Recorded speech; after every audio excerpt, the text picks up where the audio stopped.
여러분은 친구가 있으신가요? 그 친구와는 어떤 과정을 거치면서 친구가 되셨나요? 일반적으로 심리학자들은 어릴 때 형성된 신념이나 가치관, 취미가 서로 비슷한 사람을 만나면 친구가 된다고 생각했습니다. 최근에는 물리적 거리가 가까운 사람들이 집이나 학교, 직장으로 오가면서 자주 만나다 보면 가까워지고, 가깝게 지내다 보면 생각이나 가치관이 비슷해지는 친구가 된다고 합니다. 여러분의 친구는 어떤 사람인가요? 친구는 가깝게 오래 사귄 사람을 말한다고 네이버 사전은 정의합니다. 한편 네이버 영어 사전에서는 잘 알고 있으면서 좋아하는 사람을 친구라고 합니다. 친구에 대한 정의는 이처럼 우리나라와 영미권의 접근 방법이 조금 다릅니다. 우리나라는 친구에 대해 시간적으로 오래되고 정서적 공간이 가까운 사람을 친구라고 하지만 영미권에서는 그 사람에 대한 알매 중점을 두면서 알고 있는 그 사람을 좋아할 때 친구라고 합니다. 그런데 서양학자 프로이드는 사람을 아는 것에 대해 흥미로운 설명을 하는데요.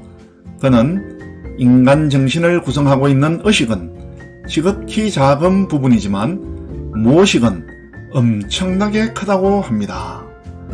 바다 표면 위의 작은 빙하 조각을 의식해 바닷물 속 깊은 곳에 백두산보다 더 큰 부분을 무의식에 비유했습니다. 우리가 알고 있다는 의식보다 무의식이 훨씬 크기에 프로이드식으로 하면 나는 나를 잘 모르고 상대방은 더 모릅니다. 그런데 나는 나를 잘 알고 있다고 하면서 친구 또한 세상에서 가장 잘 안다고 합니다.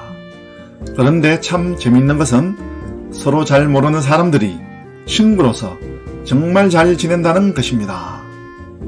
열자 탕문편에 따르면 중국 춘추시대 초나라 악사인 백아는 거문고의 대가였습니다.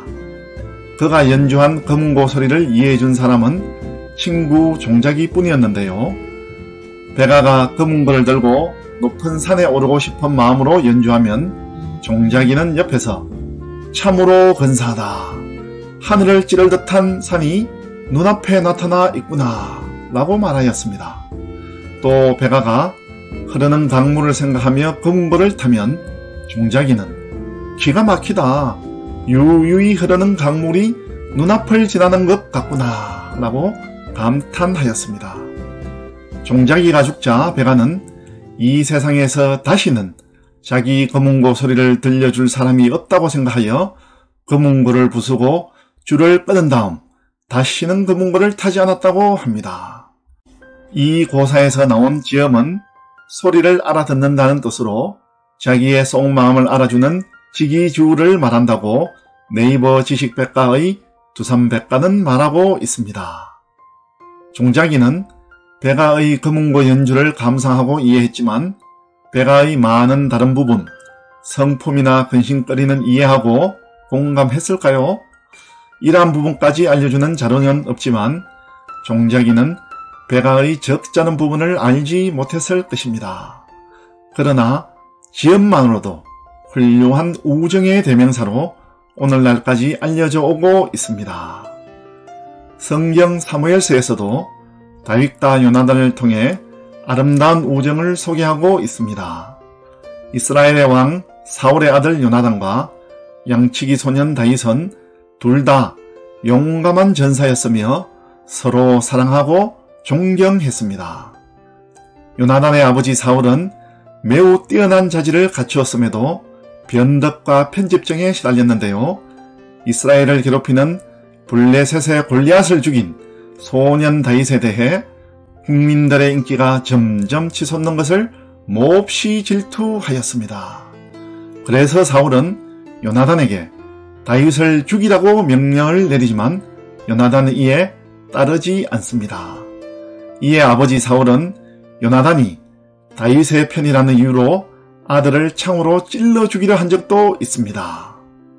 정적인 다윗을 제거하지 않는다고 자신을 죽이려 하는 아버지, 다윗이 살아 왕이 되면 자신은 왕이 될 수 없는 것은 물론이고 구왕조의 황태자인 자신이 처참히 죽을 수 있는데 왕위도 포기하면서 죽기까지 사랑한 우정을 말로 설명하기가 어렵습니다. 어떤 학자들은 둘 사이를 동성애로 설명하지만 두 사람 모두 정상적인 가정을 통해 아내와 자녀들이 있는 것을 볼 때 이에 동의할 수가 없습니다. 그렇다면 요나단의 다윗에 대한 우정을 어떻게 설명할 수 있을까요? 이 둘의 관계를 사무엘상 18장 1절에서는 요나단의 마음이 다윗의 마음과 하나가 되어 요나단이 그를 자기 생명같이 사랑하니다 라고 표현하고 있습니다. 마음이 하나가 되어 자기 생명같이 사랑한 우정, 이러한 우정은 동서고금의 가장 아름다운 우정이 아닐까 생각합니다. 여기에서 우리는 질문을 해보아야 합니다. 나에게 이런 친구가 있는가? 나에게 친구와의 우정이란 무엇인가? 친구와의 우정이 필요한가? 성경 창세기 2장에서 하나님은 아담이 혼자 사는 것이 좋지 않아 아담의 갈비뼈를 취하여 돕는 배필로 하와를 만드셨다고 합니다. 이처럼 우리는 혼자 있는 것이 좋지 않기에 다른 사람들과 같이 살아야 하는 유전자를 가지고 태어납니다. 이를 아리스토텔레스는 인간은 사회적 동물이라고 표현했습니다. 나는 다른 사람들과 같이 살아야 하고 그 사람들 중에서도 특히 마음이 통하는 친구가 있을 때 인생길이 외롭지 않습니다. 그러면 나에게 친구란 무엇일까요? 나에게 친구는 비슷한 연령대로 직업, 종교, 정치적 성향, 신념이 다를 수 있지만 오랫동안 사귀면서 대화가 통하여 서로 자신의 깊은 이야기를 나눌 수 있는 사람입니다. 여러분에게 친구는 어떤 사람입니까? 한 연구에 따르면 어떤 상황에서 모두가 반대해도 나의 의견에 공감해주는 친구 한 명이 있으면 반대하는 상황과 맞서 나갈 수 있다고 합니다. 정치 권력과 군사력을 가진 사울이 자신을 죽이려 할 때 마음이 하나가 된 요나단은 다윗에게 이런 친구가 아니었을까요? 이에 대한 저의 이해는 진정한 친구 한 명이 있으면 어렵고 힘든 인생길을 걸어갈 수 있다는 것입니다. 초등학교나 중고등학교 동창 또는 대학 동창의 카톡이나 밴드에서 여러분은 이런 친구를 찾을 수 있습니까? 아니면 다른 모임에서 지음의 친구가 있습니까? 깊어가는 가을밤, 마음이 하나가 되는 친구를 만나 허무한 인생에서 기쁨을 누리시는 여러분이 되시기를 바랍니다. 구독과 좋아요, 댓글은 교육하는 여행자를 춤추게 합니다. 끝까지 들어주셔서 감사드립니다.